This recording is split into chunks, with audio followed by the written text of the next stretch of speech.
Oh yeah, took a strand of the LEDs and wrapped them around the Hyperion cart, and me and Cody went out driving around. It was pretty fun. It was dark out, so no, I didn't grab my cameras and do any video of that. Sorry guys. But guess what? Well, this is what happened when I was out driving it around.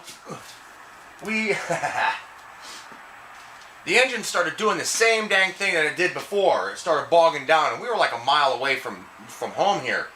It started to act up again. I was like, wait a second. You know, I just fixed the filter stuff.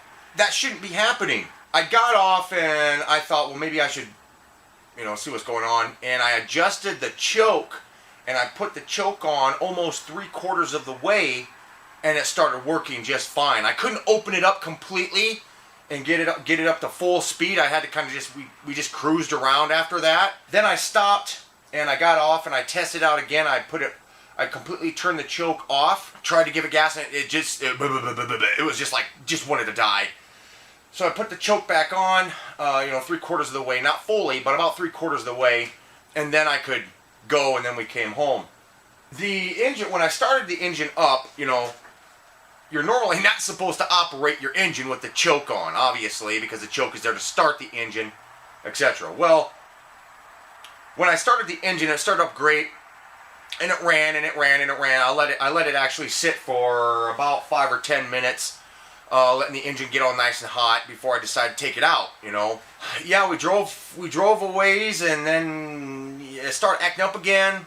You know, and then that's when I adjusted the choke. So the problem is that when this thing heats up, I don't understand it. I really don't understand it because before, maybe that was the problem all along, and it wasn't just the airflow like I thought it was initially. Because that's what I thought it was. I thought it was the warm air getting sucked into the carburetor, and that's what was causing it to bog down. Now that I completely sealed off the inside air going into the carburetor, so that's not happening. But it's just, it has to operate once the engine gets warm enough and hot enough, and it's in operation and stuff. I have to adjust the choke. So you engine guys out there, you let me know. What do you think is wrong? Because I'm kind of at a loss.